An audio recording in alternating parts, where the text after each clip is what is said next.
নমস্কার বন্ধুরা, আপনাদের নিজস্ব চ্যানেল পিএনডি ক্রিয়েটার্সে সবাইকে স্বাগত। আশা করি সবাই ভালো আছে। আমি আজকে একটা নতুন রেসিপি নিয়ে চলে এসেছি, যেটা হচ্ছে ইঁচড় আর চিংড়ি, ইঁচড় চিংড়ি ডালনা। এটা সবাই জানেন, সবাই বানাতে পারেন, কিন্তু একবার এই আমার মতো করে বানিয়ে খেয়ে দেখুন কীরকম লাগবে। ভীষণ ভালো লাগবে। ভালো লাগলে আমার এটা কমেন্টস করে জানাবেন আর আমাকে একটু সাপোর্ট করুন। বন্ধুরা, আমার ইঁচড় চিংড়ি করতে আমি ইঁচড় কেটে হলুদ জলে ভাপিয়ে নিয়েছি। চিংড়ি মাছ হলুদ জলে ভাপিয়ে নিয়ে খোসা ছাড়িয়ে নিয়েছি। একটা বড় একটা ছোট আলু কেটে নিয়েছি। আর মশলা লাগবে দুটো পেঁয়াজ, দুটো টমেটো, 2 কোয়া রসুন, 1 ইঞ্চি আদা, দুটো তেজপাতা, গোলমরিচ, ছোট এলাচ আর দারচিনি। এইগুলোকে আমি পিষে নেব, শুধু তেজপাতা বাদে এগুলোকে পিষে নেব। কড়াইতে আমি বড় চামচের মতো 3 চামচ তেল দিয়েছি। আপনারা সাদা তেল, সর্ষের তেল, সব তেলই করতে পারেন। 3 চামচ তেল দিয়েছি। এরপর আমি এর মধ্যে দেব তেজপাতা,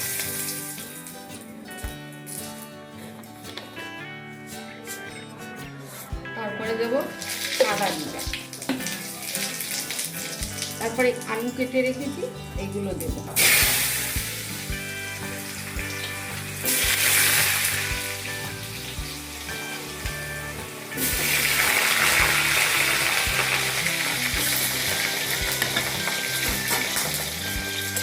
এগুলো একটু ভাজা ভাজা হলে তারপরে এঁচড় দেব। এই যে আমি মশলাটা পিষে নিয়েছি। এর মধ্যে কিন্তু আলাদা করে আর কোনো গরম মশলা দিতে হবে না, সব দিয়েই তো বাটা হয়ে গেছে, আর কিচ্ছু দিতে হবে না। এই আলুগুলো একটু ভাজা ভাজা হয়ে গেছে। এখন আমি এর মধ্যে এঁচড়গুলো যে সিদ্ধ করা হলুদ জলে ওগুলো দিয়ে দেবো, দিয়ে একটু ভাজা ভাজা করে নেব। এই যে একটু ভাজা ভাজা হয়ে গেছে, হ্যাঁ, এইবারে আমি এই যে আমি মশলাটা বেটে রেখেছি এইটা দেব।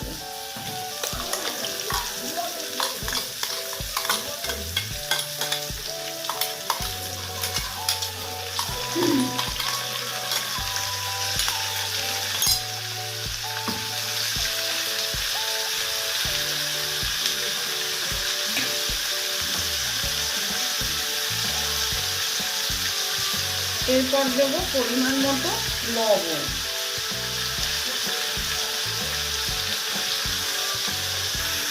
এরপর দেবো একটু মিষ্টি। এবার কষিয়ে নেব আর একটু এই কাঁচা গন্ধ চলে যাওয়া পর্যন্ত।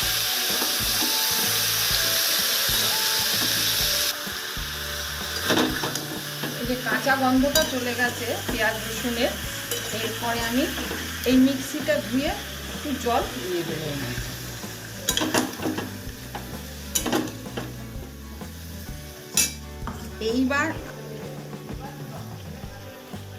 এইবার আমি এখানে ছোট চামচের 1 চামচ ধনে গুঁড়ো, ছোট চামচের 1 চামচ জিরে গুঁড়ো, ছোট চামচের 1 চামচ লঙ্কার গুঁড়ো, এইটাকে একটা পেস্ট তৈরি করে এর মধ্যে দেবো।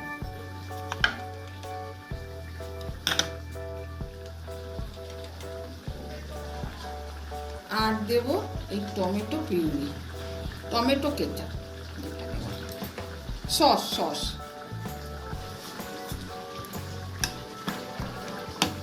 এবার এটাকে জল দিয়ে গুলে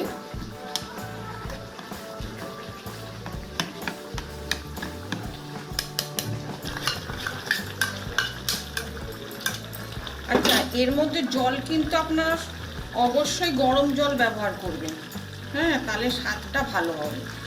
আর দেখুন, এই যে হলুদ দিয়ে ভাপিয়ে নিয়েছি বলে আমার এই এই এই এঁচড়গুলো কিন্তু কালো কালো হয়নি। হলুদ দিয়ে ভাপিয়ে নেবেন, হলুদ জলে। চিংড়ি মাছগুলোও তাই হলুদ জলে ভাপিয়ে নিয়েছি বলে আমার মাছগুলো ছুলতে সুবিধা হয়েছে এবং মাছগুলো একটু হলুদ হলুদ ভাব এসেছে। এইবার আমি দিয়ে দেবো এর মধ্যে চিংড়ি মাছ, তারপরে দিচ্ছি হলুদ, আর দেবো একটু হলুদ। আগেই সিদ্ধ করে নিয়েছি বলে আমি একটু কম হলুদ দিচ্ছি। এইবারে এইটাকে কষাবো ভালো করে, ঢাকা দিয়ে কষিয়ে নেব।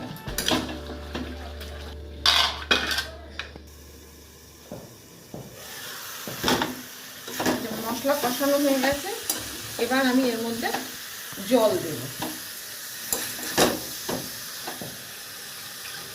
আপনারা হয়তো ভাবছেন যে মাছগুলো কেন ভাজলাম না।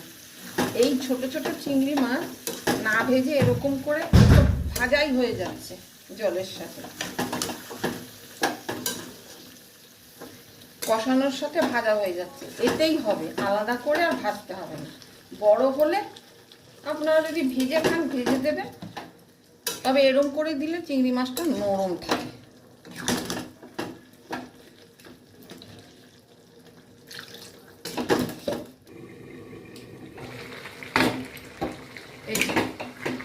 এঁচোড়ও সিদ্ধ হয়ে গেছে, আলুও সিদ্ধ হয়ে গেছে, আমার এই রান্নাটা হয়ে গেছে। এবার আমি এর মধ্যে দেবো 1 চামচ ঘি,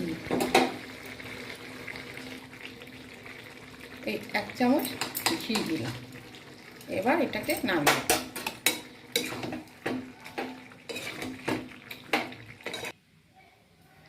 এই যে এঁচোড় চিংড়ি রেডি।